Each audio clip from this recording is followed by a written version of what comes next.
മുഖ്യമന്ത്രി. അദ്ദേഹം അധ്യാപകന്മാർക്ക് വേണ്ടി അധ്യാപക പാക്കേജ് ഇപ്പോൾ കൊണ്ടുവരികയുണ്ടായി. ആ പാക്കേജിൽ പറഞ്ഞ കാര്യങ്ങളൊക്കെ തന്നെ ഓരോന്നോരോന്നും സത്യസന്ധവും ആത്മാർത്ഥവുമായിട്ട് നടപ്പിലായിക്കൊണ്ടിരിക്കുമ്പോൾ തീർച്ചയായിട്ടും ഗുണമേന്മയുള്ള വിദ്യാഭ്യാസം, അതുപോലെ തന്നെ സംതൃപ്തരായ അധ്യാപകന്മാർ, അതാണ് തന്റെ ലക്ഷ്യമെന്ന് അദ്ദേഹം പ്രഖ്യാപിച്ചിട്ടുണ്ടെങ്കിൽ ബഹുമാനപ്പെട്ട വിദ്യാഭ്യാസ മന്ത്രിയോട് തന്നെ അത് പ്രാവർത്തികമാക്കാനുള്ള ശക്തമായ നടപടികളാണ് തീർച്ചയായിട്ടും ഇവിടെ നടന്നുകൊണ്ടിരിക്കുന്നത്. നമുക്ക് വേണ്ടത് ഈ പറഞ്ഞതുപോലെ തന്നെ ഏകീകൃതമായ സിലബസ് നമ്മൾ ആശിക്കുന്നവർ പുറകോട്ട് പോകാൻ പാടില്ല. അതൊരു ദിവസം കൊണ്ട് പക്ഷെ നടപ്പിലാക്കിയാൽ പോലും നമുക്ക് നിരന്തരമായ സമ്മർദ്ദം ചെലുത്തിക്കൊണ്ട് ആ ഏകീകൃതമായ സിലബസ് ഉണ്ടാക്കാൻ മതേതരക്ഷരമുള്ള ഒരു തലമുറയെ വാർത്തെടുക്കാൻ, ശാസ്ത്രബോധമുള്ള പഠിച്ചു പറഞ്ഞ് സയന്റിഫിക് കേന്ദ്രമുള്ള ഒരു തലമുറയെ വാർത്തെടുക്കാൻ അത് സാധിക്കണം. അതോടൊപ്പം തന്നെ പാർശ്വവൽക്കരിക്കപ്പെട്ടവരുടെ മക്കൾക്ക് അവർക്ക് നമ്മൾ പറഞ്ഞ പോലെ ഇക്വിറ്റി എഡ്യൂക്കേഷന്റെ ആ തുല്യത കൊടുക്കാൻ സാധിക്കുന്ന തരത്തിലുള്ള ഒരു സാഹചര്യം സൃഷ്ടിക്കണമെന്നാണ് എനിക്ക് അഭ്യർത്ഥിക്കേണ്ടത്. ഞാൻ മറ്റു കാര്യങ്ങളെക്കുറിച്ചും സംസാരിക്കുന്നത് നിങ്ങളുടെ ചില അവകാശ പത്രികയിലെ ചില കാര്യങ്ങളൊക്കെ തന്നെ ഞാൻ വായിക്കുന്നത് വളരെ പ്രധാനപ്പെട്ട കാര്യങ്ങളാണ്.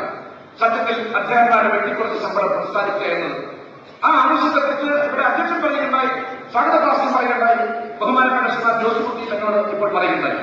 തീർച്ചയായിട്ടും അത് ഗവൺമെന്റിന് അത് ഗൗരവപൂർവ്വം കണ്ടുകൊണ്ട് അത് പരിഹരിക്കാൻ സാധിക്കുന്നു. ബഹുമാനപ്പെട്ട മുഖ്യമന്ത്രിയുടെ പേർ ഈ കാര്യത്തിൽ ഞാൻ നിങ്ങൾക്ക് വേണ്ടി സമ്മർദ്ദം ചെലുത്തണമെന്ന് അതുപോലെ തന്നെ പ്രിൻസിപ്പൽമാരുടെ ജോലിഭാരം ശരിയാണ്.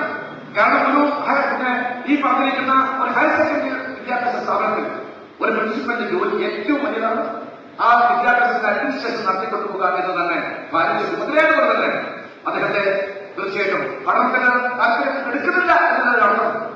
എല്ലാ പ്രിൻസിപ്പൽമാരും താല്പര്യമെടുക്കാൻ പോലും ആ പ്രിൻസിപ്പലിന്റെ ചുമതല വലിയതാണ് എന്ന് കാണുമ്പോൾ തന്നെ സ്വതന്ത്രമായ പ്രിൻസിപ്പലിനെ അതിന്റെ ഭരണകാര്യങ്ങളും മറ്റു കാര്യങ്ങളും നിർവഹിക്കാനുള്ള സന്ദർഭം ഉണ്ടാക്കിക്കൊടുക്കുന്നതും തീർച്ചയായിട്ടും ഏറ്റവും ന്യായമായ ഒരു ആവശ്യമായിട്ടാണ് എനിക്ക് തോന്നുന്നത്. അതുപോലെ നിങ്ങൾ ഉദ്ദേശിക്കുന്ന മറ്റു കാര്യങ്ങളൊക്കെ തന്നെ ഏതെങ്കിലും ഒന്ന് ശരിയല്ല എന്ന് പറയാൻ എനിക്ക് സാധിക്കില്ല. എല്ലാം ശരിയാണ്. പക്ഷേ ഗവൺമെന്റിന്റെ ഈ യുദ്ധത്തിനുള്ളിൽ നിന്നുകൊണ്ട് ഗവൺമെന്റിന്റെ ഈ റിസോഴ്സ് നിന്നുകൊണ്ട് എന്തൊക്കെ കാര്യങ്ങൾ ചെയ്യാൻ സാധിക്കുമോ അത് ഗവൺമെന്റ് ചെയ്യുമെന്ന് അദ്ദേഹത്തിന് വേണ്ടി ഉറപ്പു നൽകിക്കൊണ്ട് ഈ സമ്മേളനത്തിൽ സംബന്ധിക്കാനും ഇവിടെ വരാനും നിങ്ങളുടെ ഈ സന്തോഷത്തിൽ പങ്കുചേരാനും നിങ്ങളുടെ വാർഷിക സമ്മേളനത്തിൽ കല്യാണം ഔപചാരികമായി ഉദ്ഘാടനം പ്രഖ്യാപിക്കുന്നു. സ്വാഗത പ്രസംഗം നടത്തിയ അതുപോലെ അധ്യക്ഷ ഭാഷണം നടത്തിയ നിങ്ങളുടെ നേതാക്കന്മാർ ഏറ്റവും പ്രധാനമായ ആവശ്യങ്ങൾ ഈ സമ്മേളനത്തിൽ പറയുകയുണ്ടായി. കാരണം ശമ്പള പരിഷ്കരണം കേരളത്തിൽ ഓരോ കാലഘട്ടത്തിൽ നടക്കുന്നുണ്ടെങ്കിൽ ആ ശമ്പള പരിഷ്കരണം നടത്തിയ സന്ദർഭത്തിൽ ഹയർ സെക്കൻഡറി സ്കൂൾ അധ്യാപകരുടെ കാര്യത്തിൽ മാത്രം മറ്റു മേഖലയിലെ ജീവനക്കാർക്ക് ലഭിച്ച വർധനവോ ആനുകൂല്യമോ താരതമ്യം ചെയ്യുമ്പോൾ ഹയർ സെക്കൻഡറി സ്കൂൾ ടീച്ചേഴ്സിന് ലഭിച്ചില്ല എന്ന കാര്യം ഇവിടെ പ്രത്യേകം പരാമർശിക്കുകയുണ്ടായി. അതുകൊണ്ട് ആ ശമ്പള പരിഷ്കരണത്തിൽ ഉണ്ടായിട്ടുള്ള പോരായ്മകൾ അടിയന്തരമായി പരിഹരിക്കണം. അതാണ് ഈ സമ്മേളനത്തിലെ ഏറ്റവും വലിയ ഒരാവശ്യമായി ഇന്ന് മുന്നോട്ട് വെച്ചിട്ടുള്ളത്. ഇന്ന് കേരളം ഭരിക്കുന്നത് ഉമ്മൻചാണ്ടി നേതൃത്വം നൽകുന്ന UDF ഗവൺമെന്റാണ്. കേരളത്തിൽ സർക്കാർ ജീവനക്കാരോട് എന്നും കൂടുതൽ അനുഭാവം കാണിച്ചിട്ടുള്ളത്, അവരുടെ ആവശ്യങ്ങൾ അംഗീകരിച്ചു കൊടുക്കുവാനുള്ള ഒരു സന്മനസ് കാണിച്ചത് കോൺഗ്രസ് നേതൃത്വം നൽകിയ ഗവൺമെന്റുകൾ തന്നെയാണ്. ഇന്ത്യൻ രാഷ്ട്രീയത്തിലെ മണിമുത്ത് എന്ന് ഡോക്ടർ ശങ്കർദയാൽ ശർമ്മ വിശേഷിപ്പിച്ച AK ആന്റണി കേരളത്തിന്റെ മുഖ്യമന്ത്രിയായ സന്ദർഭത്തിലാണ് കേരളത്തിൽ ആദ്യമായി, ഒരുപക്ഷെ ഇന്ത്യയിൽ തന്നെ ആദ്യമായി സർക്കാർ ജീവനക്കാർക്ക് ഫെസ്റ്റിവൽ അലവൻസ് അനുവദിക്കുവാൻ തീരുമാനിച്ചത് ആന്റണി കേരളത്തിലെ മുഖ്യമന്ത്രിയായ സന്ദർഭത്തിലാണ്. തുടക്കത്തിൽ ഒരു 125 രൂപ അങ്ങനെ കുറഞ്ഞ സംഖ്യയുണ്ട്. പക്ഷെ ആ തീരുമാനമെടുക്കുവാനുള്ള തന്റേടം കാണിച്ചതായിട്ടില്ല. പിന്നീട് കെ കരുണാകരൻ, ആദരണീയനായ ലീഡർ കെ കരുണാകരൻ മുഖ്യമന്ത്രിയായി കേരളത്തിൽ അധികാരത്തിലിരിക്കുന്ന സമയത്താണ് സർക്കാർ ജീവനക്കാർക്ക് കേരളത്തിൽ ആദ്യമായി ബോണസ് അനുവദിച്ചത്. അതുപോലെ കഴിഞ്ഞ തെരഞ്ഞെടുപ്പ് സമയത്ത്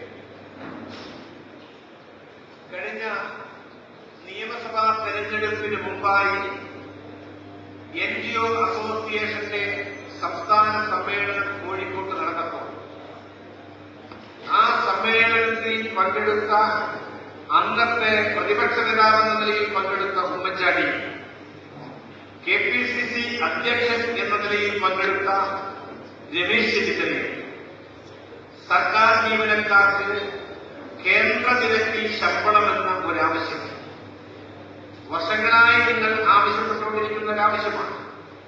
അത് അംഗീകരിച്ചു കൊടുക്കും. അതിനുവേണ്ടി UDF ഗവൺമെന്റ് അധികാരത്തിൽ വന്നാൽ അതിനുവേണ്ടി അനുകൂലമായ നിലപാട് സ്വീകരിക്കും എന്ന് ആ സമ്മേളനത്തിൽ സംസാരിച്ചത് പ്രസംഗത്തിൽ ഞാൻ ഓർക്കുകയാണ്. ഈ സമ്മേളനം ഉദ്ഘാടനം ചെയ്ത പ്രിയപ്പെട്ട കോൺഗ്രസ് നേതാവായ ശ്രീ മുല്ലപ്പള്ളി, ഇപ്പോൾ സംസാരിക്കുന്ന ഞാൻ ഉൾപ്പെടെയുള്ള ആളുകൾ KSUവിലൂടെ യൂത്ത് കോൺഗ്രസിലൂടെ കോൺഗ്രസിന്റെ ഈ സ്ഥാനങ്ങളിലൊക്കെ എത്തിച്ചേർന്നവരാണ്. ഞങ്ങൾ യൂത്ത് കോൺഗ്രസുകാരായിരുന്ന സമയത്ത് ഞങ്ങൾ പറഞ്ഞുകൊണ്ടിരുന്നത് ഞങ്ങൾ പെൻഷൻ പ്രായം ഉയർത്തുന്നതിനെതിരെ സംസാരിച്ചവരാണ്.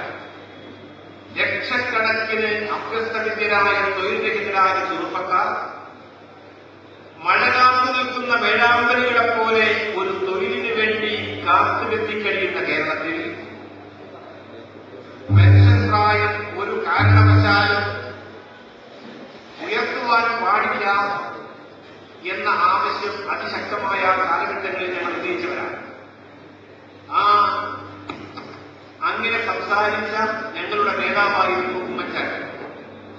എന്നാൽ ഉമ്മൻചാണ്ടി നേതൃത്വം നൽകുന്ന കേരളത്തിലെ UDF ഗവൺമെന്റ് പെൻഷൻ പ്രായം ഇന്ത്യയിലെ എല്ലാ സംസ്ഥാനത്തും ഉയർത്തിയ ഒരു സാഹചര്യത്തിൽ കേരളത്തിൽ ഒരു വർഷമെങ്കിലും ഉയർത്തുവാനുള്ള ജീവനക്കാരുടെ ആവശ്യം മാനിച്ചുകൊണ്ട് ആ ആവശ്യം അംഗീകരിച്ച് ഉയർത്തുവാനുള്ള നിശ്ചയദാർഢ്യം കാണിച്ചത് ഉമ്മൻചാണ്ടി മുഖ്യമന്ത്രിയായ സന്ദർഭത്തിലാണ്. അതുകൊണ്ട് ഒരു കാര്യം ഞങ്ങൾ നിങ്ങൾക്ക് ഈ സന്ദർഭത്തിൽ ബഹുമാന്യനായ മുല്ലപ്പള്ളിയൊക്കെ ഇരിക്കുന്ന ഈ ഒരു സമ്മേളനത്തിൽ ഒരു കാര്യം വളരെ വിനയത്തോടുകൂടി നിങ്ങൾക്ക് ഉറപ്പു തരുവാൻ DCCയുടെ പ്രസിഡന്റ് എന്ന നിലയിൽ ഞാൻ ആഗ്രഹിക്കുകയാണ്. ഈ ശമ്പള പരിഷ്കരണ